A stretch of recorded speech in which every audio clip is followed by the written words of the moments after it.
우리 옆 사람과 인사 나눌 때 시편 1편 2절 말씀 가지고 말씀이 있는 것은 복입니다. 이렇게 인사 나누겠습니다.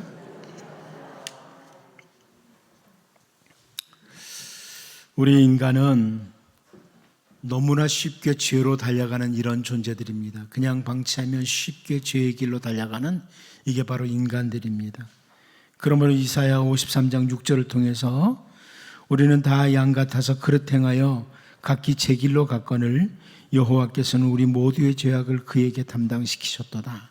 예수님에게 모든 죄악을 담당시키시는데 우리는 다 양 같아서 그릇 행하여 각기 제 길로 갔다. 그릇 행하여 각기 제 길로 가는 자들. 그래서 우리 주님이 우리의 죄를 다 담당하셨다. 이런 말씀입니다. 애굽에서 이스라엘 백성을 인도한 모세가 광야길을 통과하면서 정말 쉽게 죄의 길로 달려가는 이 죄의 길을 쉽게 선택하는 어리석음을 계속 보면서 민수기 27장 16절 17절을 통해서 이런 기도를 드립니다. 여호와 모든 육체의 생명의 하나님이시여 원하건대 한 사람을 이 회중 위에 세워서 그로 그들 앞에 출입하며 그들을 인도하여 출입하게 하사 여호와의 회중이 목자 없는 양과 같이 되지 않게 하옵소서. 이런 기도를 드립니다. 너무 쉽게 죄의 길로 가는 주의 백성들, 그 이스라엘 백성들, 그들을 보면서 한 사람 좀 이 회중 가운데 세워주셔서 목자 없는 양과 같이 되지 않도록 인도를 잘하게 해달라. 이런 기도를 드리죠. 모세의 기도를 들으신 하나님께서는 여호수아와 아론의 아들 엘르아사를 지도자로 세우십니다. 그리고 그 백성들을 인도하도록 하십니다. 그리고 광야 끝자락에서 모세는 신명기 18장 15절을 통해서 이런 선포를 합니다. 내 하나님 여호와께서 너희 가운데 내 형제 중에서 너를 위하여 나와 같은 선지자 하나를 일으키시리니 너희는 그의 말을 들을지니라. 나와 같은 선지자 하나를 세우실 것이다. 물론 궁극적으로 이 모세와 같은 선지자는 메시아, 그러니까 예수 그리스도를 가리키기도 하지만 하나님께서는 죄의 길인지도 모르고 쉽게 죄의 길로 달려가는 그 연약한 인간들에게 계속해서 선지자를 보내주시고 또 선지자를 보내주심으로 그들을 올바로 세워주시고 올바로 걸어가도록 이렇게 해주셨습니다. 다윗이 바세바와 간음을 한 후에 칼로 햇사람 우리아를 죽이고 바세바를 자기 아내로 빼앗은 일을 우리가 너무나 잘 압니다. 그때 사무엘하 12장 1절 상반부를 보면 여호와께서 나단을 다윗에게 보내시니 그가 다윗에게 가서 그에게 이르되 이렇게 말씀하고 있습니다. 죄를 범한 다윗에게 선지자 나단을 보내시는 하나님, 선지자를 보내시는 하나님, 그 하나님을 봅니다. 또 아합이 나봇의 포도원을 빼앗은 그때에도 열왕기상 21장 18절을 보면 너는 일어나 내려가서 사마리아에 있는 이스라엘의 아합을 만나라. 그가 나봇의 포도원을 차지하러 그리로 내려갔나니 이렇게 말씀하시면서 선지자 엘리야를 아합에게 보내십니다. 물론 하나님께서 선지자를 보내실 때에는 사람들이 죄를 범했을 때만 보내시는 건 아닙니다. 올바른 길을 선택하도록 하기 위해서 혹은 올바른 길을 선택했을 때에도 선지자를 보내시기도 하셨습니다. 오늘은 다윗이 우리아를 죽이고 그의 아내 바세바를 빼앗아서 아내로 삼았을 때 선지자 나단을 보내신 하나님, 그리고 오늘 본문에서 바벨론 왕이 보내온 사신들에게 모든 것들을 다 보여주므로 당시에 정말 위협자였던 아수르에 맞서기 위해서 바벨론과 동맹을 맺고자 했던 히스기야에게 선지자 이사야를 보내신 하나님을 우리가 같이 살펴보면서 우리를 돌아보기를 원합니다. 선지자를 보내신 하나님, 이 하나님을 보면서 우리를 보자. 첫 번째는 모든 것을 들으시고 바라보시는 하나님, 선지자를 보내시는 하나님은 모든 것을 들으시고 바라보시는 하나님이시다. 이걸 보게 됩니다. 오늘 본문 14절 같이 한번 읽어보겠습니다. 봅니다. 시작. 선지자 이사야가 히스기야 왕에게 나와 그에게 이르되 이 사람들이 무슨 말을 하였으며 어디서부터 왕에게 왔나이까? 히스기야가 이르되 먼 지방 바벨론에서 왔나이다 하니. 지금 선지자 이사야가 히스기야 왕에게 하는 이 질문은 한마디로 말하면 하나님은 모든 것들을 다 들으시고 다 보셨다, 이걸 담고 있는 말씀이에요. 모든 것들을 다 들으시고 다 보셨다. 히스기야가 하는 모든 것들을 다 들으시고 다 보셨다. 이것을 담고 하는 질문이 바로 이 질문입니다. 선지자 나단이 다윗을 찾아와서 사무엘하 12장 2절 3절을 보면 그 부한 사람은 양과 소가 심이 많으나 가난한 사람은 아무것도 없고 자기가 사서 기르는 작은 암양 새끼 한 마리뿐이라. 그 암양 새끼는 그와 그의 자식과 함께 자라며 그가 먹는 것을 먹으며 그의 잔으로 마시며 그의 품에 누움으로 그에게 딸처럼 되었거늘. 자, 이 비유로 지금 말씀하고 있죠. 선지자 나단이 이런 비유로 말씀하고 있는 것은, 이 표현은 뭐냐면 하나님은 다윗이 했던 모든 말과 행동을 다 들으시고 보심으로 알고 계신다, 요걸 담고 있는 비유예요. 너가 지금 하고 있었던 거 다 알고 있어. 하나님은 이걸 보여주는 비유가 바로 이 비유입니다. 세상에 살아가는 동안 우리가 사람들의 눈은 속일 수가 있습니다. 그리고 사람들의 귀에는 들리지 않도록 말을 할 수가 있어요. 한나가 마음이 참 괴로움과 함께 기도를 드립니다. 사무엘상 1장 12절 13절을 보면 그가 여호와 앞에 오래 기도하는 동안에 엘리가 그의 입을 주목한즉 한나가 속으로 말하며 입술만 움직이고 음성은 들리지 아니하므로 엘리는 그가 취한 줄로 생각한지라 그랬습니다. 엘리 제사장은 한나가 술에 취해서 저 뭐 입술은 움직이는데 저 소리도 안 나는 게 저 술 취해서 그런 거 아닌가? 이렇게 생각했어요. 그런데 여러분, 하나님께서는 한나가 속으로 말하는 그 소리, 마음에 괴로워하는 그 모습들을 다 들으시고 바라보셨습니다. 하나님은 다 들으시고 바라보셨어요. 우리가 성경을 통해서 경건한 하나님의 백성과 불경건한 사람들의 모습을 보는데 그 큰 차이가 도대체 뭡니까? 여러분, 경건한 사람과 불경건한 사람의 큰 차이가 뭐예요? 경건한 하나님의 백성들은 들으시고 바라보시는 하나님을 의식하고 살아가요. 하나님은 다 들으시고 다 바라보고 계신다, 이걸 의식하고 살아가는 사람이 경건한 하나님의 백성이에요. 불경건한 사람들의 공통적인 특징은 뭐냐? 불경건한 사람들은 들으시고 바라보시는 하나님을 전혀 의식하지 않고 살아가는, 이런 사람들이 바로 불경건한 사람의 특징입니다. 제사장 엘리의 두 아들에 대해서 사무엘상 2장 12절은 이렇게 표현해줘요. 엘리의 아들들은 행실이 나빠 여호와를 알지 못하더라, 이렇게 설명해주고 있습니다. 그런데 이 구절을 우리말 성경이 이렇게 번역해줬어요. 엘리의 아들들은 악한 사람들이었습니다. 그들은 여호와를 의식하지 않았습니다. 하나님을 의식하지 않으니까 하나님을 모르는 거예요. 하나님을 의식하지 않으니까 하나님께 드리는 제사도 무시하고 제사를 드리기도 전에 고기를 막 빼앗아가고 이런 짓을 하는 거죠. 하나님을 의식하지 않는 거예요. 불경건한 자들이죠.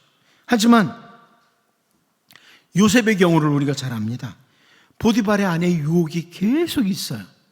그때 요셉은 창세기 39장 9절을 통해서 이 집에는 나보다 큰 이가 없으며 주인이 아무것도 내게 금하지 아니하였어도 금한 것은 당신뿐이니 당신은 그의 아내임이라. 그런즉 내가 어찌 이 큰 악을 행하여 하나님께 죄를 지으리까? 내가 어찌 이 큰 악을 행하여 하나님께 죄를 지으리까? 무슨 말이에요? 그 누구보다도 하나님 의식하고 있는 요셉의 모습이에요. 요셉의 표현이에요. 하나님을 의식하고 있는 거예요. 여러분, 이 세상에 사는 사람들은요, 하나님의 눈과 귀를 늘 의식하고 살아가는 경건한 사람과 반대로 하나님의 눈과 귀를 전혀 의식하지 않고 살아가는 불경건한 사람, 이렇게 둘로 나뉩니다. 둘밖에 없습니다. 늘 하나님 의식하는 사람. 그러니까 여러분이 늘 확인하셔야 돼요. 나는 정말 하나님을 의식하고 살아가는 사람이냐, 하나님 의식하지 않고 살아가는 사람이냐, 이거 확인하셔야 돼요. 우리가 믿음이 좋다는 것, 뭘 보고 어떻게 믿음이 좋다고 말합니까? 그냥 입술로만 믿습니다, 믿습니다. 그러면 믿음 좋은 사람입니까? 비록 우리의 눈에는 보이지 않는 하나님이시지만 우리의 모든 삶의 자리에, 그 자리에서 하나님의 눈과 귀를 의식하고 살아가는 사람, 모든 세상 역사를 주관하시는 하나님을 의식하고 살아가는 사람, 이 사람이 정말 믿음 좋은 사람이죠. 하나님 계신다. 세상이 아무리 이렇게 엉망이라도 하나님 계신다. 이걸 믿고 사는 사람이, 하나님 의식하고 사는 사람이 믿음이 좋은 사람이에요. 다윗이 범죄한 후에, 그리고 히스기야가 바벨론 사신들에게 모든 것을 보여준 후에 선지자를 보내신 하나님은 모든 것을 들으시고 모든 것을 다 바라보시는 하나님이시기에 선지자를 보내신 것이다. 이걸 기억하고 우리가 살아가는 모든 삶의 순간순간 나를 바라보시고 나의 모든 말을 들으시는 하나님을 의식하고 살아가는 이런 경건한 주님의 백성으로 우리가 살아갈 수 있기를 바랍니다. 두 번째로 우리는 본문을 통해서 더불어인가 하나님 중심인가, 이 부분을 보게 됩니다. 더불어냐 하나님 중심이냐, 이 부분입니다. 우리 본문 14절을 같이 한번 다시 읽어보겠습니다. 봅니다. 시작. 선지자 이사야가 히스기야 왕에게 나와 그에게 이르되 이 사람들이 무슨 말을 하였으며 어디서부터 왕에게 왔나이까? 히스기야가 이르되 먼 지방 바벨론에서 왔나이다 하니. 자, 이 구절을 24절을 현대어 성경으로 보면 이렇게 번역을 잘 해주었습니다. 외세와의 동맹을 계속 반대하는 이사야 예언자가 히스기야 왕을 찾아와서 물었다. 그 사람들이 무엇을 요구하였습니까? 그들은 어디서 온 사람들입니까? 히스기야가 대답하였다. 그들은 멀리 바벨론에서 온 사람들이요. 외세와의 동맹을 계속 반대하는 선지자 이사야. 여러분, 아수르라고 하는 막강한 나라가 계속 위협하는 세상에 살면서 한 나라라도 더 동맹을 하게 되면 마음이 든든할 수 있죠. 아수르가 막강한 나라인데 계속 위협을 해요. 그런데 바벨론이라는 나라가 같이 유다 나라와 동맹을 하면 든든하지 않습니까? 오늘날에도 뭐 미국과 한국은 동맹국가니 뭐니 하면서 아주 그 동맹을 자랑하잖아요. 동맹을 하면 마음이 든든할 수 있습니다. 그런데 하나님께서 보낸 선지자 이사야는요, 히스기야 왕이 하나님이 아닌 바벨론을 의지하는 것에 대해서 옳지 않다는 걸 주장합니다. 결국 바벨론에 의해서 멸망까지 당할 거다, 이걸 앞으로 선포해요. 여러분 잘 알지만 훗날 이 지금은 별거 아닌 것 같은 바벨론이 나중에 큰 나라가 되고 바벨론에게 삼켜져요. 유다 나라는. 지금까지 하나님을 의지하고 기도함으로 승리를 경험하고 죽을 병에서도 나음을 입었던 사람이 히스기야 왕입니다.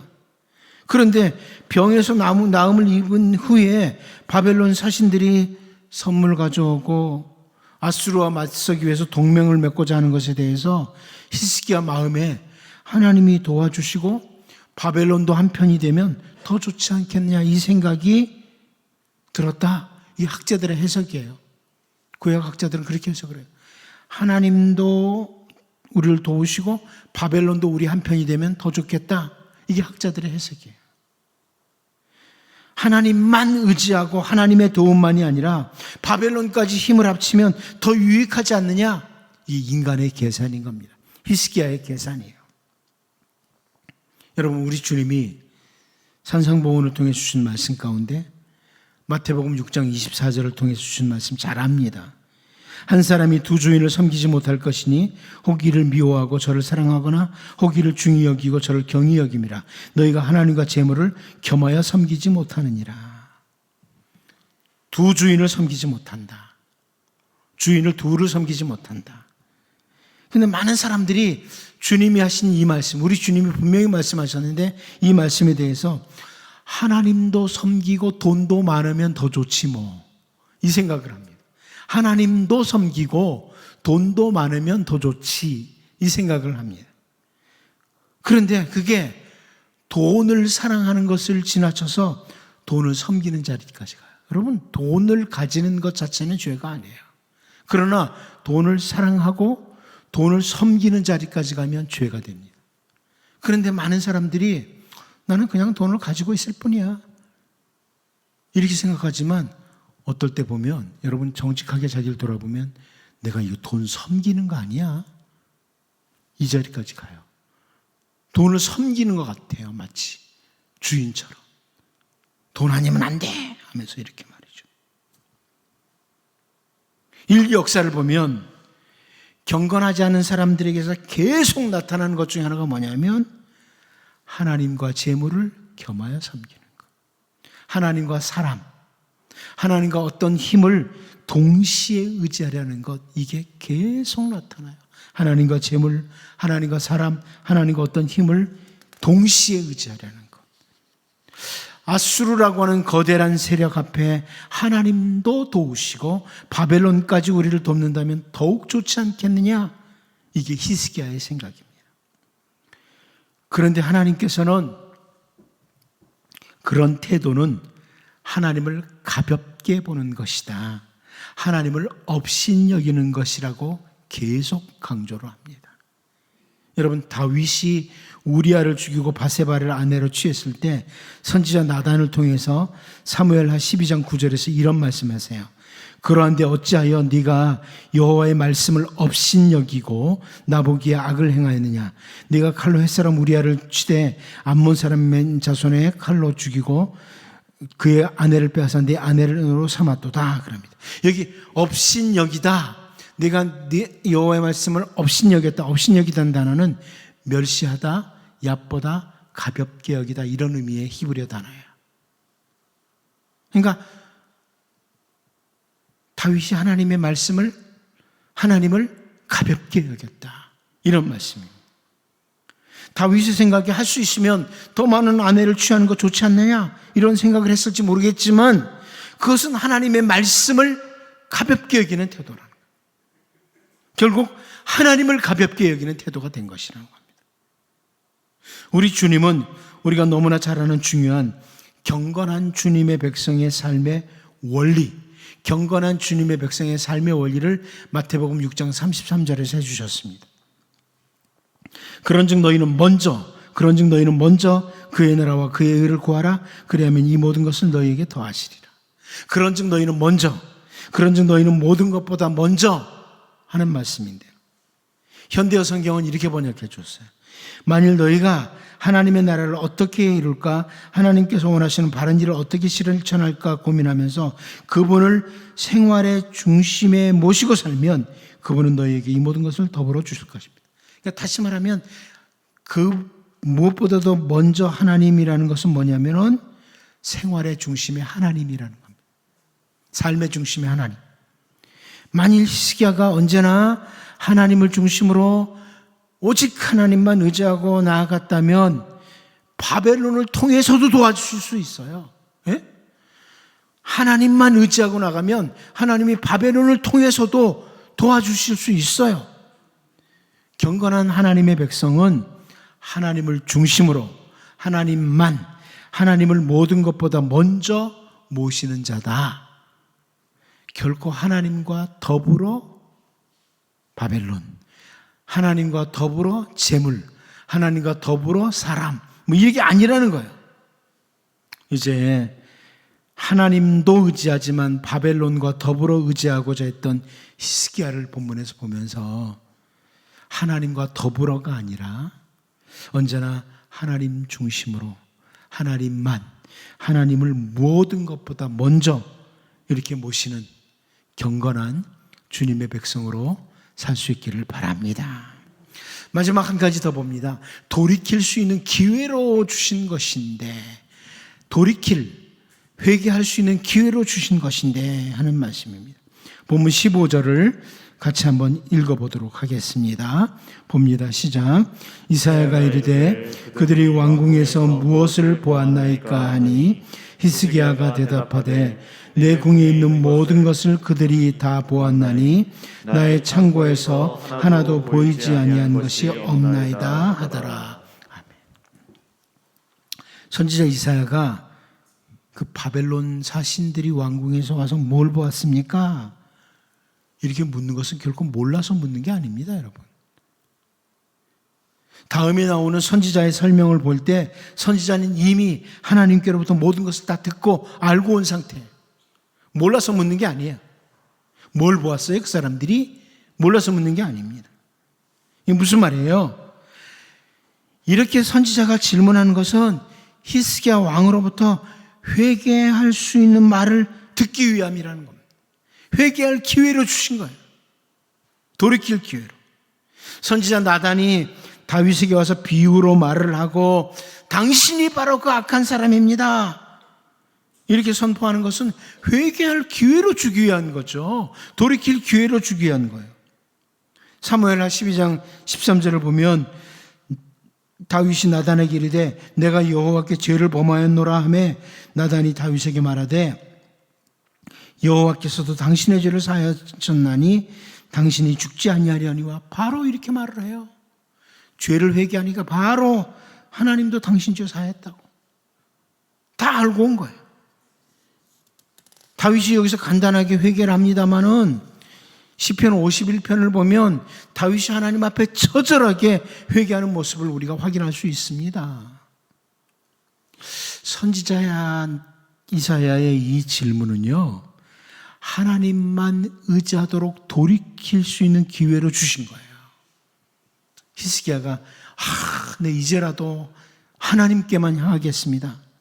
그런데 히스기야가 정말 단순한 대답을 하죠. 무엇을 보았습니까? 그러니까 보이지 않은 게 없습니다. 정말 단순한 대답을 해요. 돌이킬 기회로 주신 것인데. 그래서 어떤 구약학자가 이 부분을 보면서 어떤 설명을 했냐면 이 히스기야의 이 대답은 에덴 동산에서 범죄했던 아담에게 하나님이 네가 어디 있느냐 이렇게 질문하셨는데 아담이 창세기 3장 10절을 통해서 이르되 내가 동산에서 하나님의 소리를 듣고 내가 벗었으므로 두려워하여 숨었나이다. 이 대답과 동일한 대답이라는 거예요. 하나님은 아담에게 회개할 수 있는 기회로 주셨는데 제가 벗어서 두려워서 숨었습니다. 히스기야하고 하는 대답과 동일한 대답이라는 거예요. 또 창세기 4장 9절에서 여호와께서 가인에게 이르시되 내 아우 아벨이 어디 있느냐? 그가 이르되 내가 알지 못하나이다. 내가 내 아우를 지키는 자이니까. 이 가인의 대답과도 동일한 대답이라 이거예요. 하나님께서는 회개할 기회로 주신 질문이었는데 그냥 내가 벗어서 숨었어요? 나 몰라요.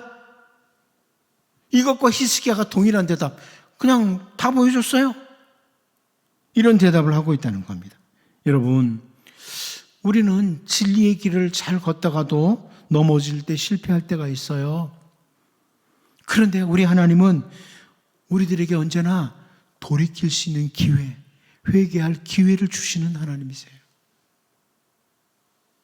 경건한 하나님의 백성은 하나님이 주는 돌이킬 기회를 주실 때마다 다윗처럼 곧바로 하나님 앞에 무릎을 꿇는 사람이 경건한 하나님의 백성이에요.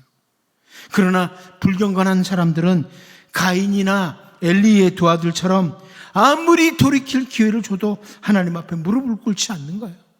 여러분, 하나님께서 우리들에게 회개할 수 있는 기회를 종종 주십니다. 아하, 이게 아니로구나. 느낄 때마다, 깨닫게 하실 때마다, 기회를 주실 때마다 바로 하나님 앞에 무릎을 꿇는 하나님 잘못 또 살았습니다. 잘못 걸었습니다. 이렇게 말할 수 있는 사람이 경건한 하나님의 백성이에요. 히스기야는 정말 경건한 하나님의 사람이었습니다마는 이때 회개할 줄 모릅니다. 돌이킬 줄 모르는 거예요. 여러분, 하나님 앞에 무릎을 꿇고 진리의 길로 돌아서는 이게 바로 복 있는 사람이다.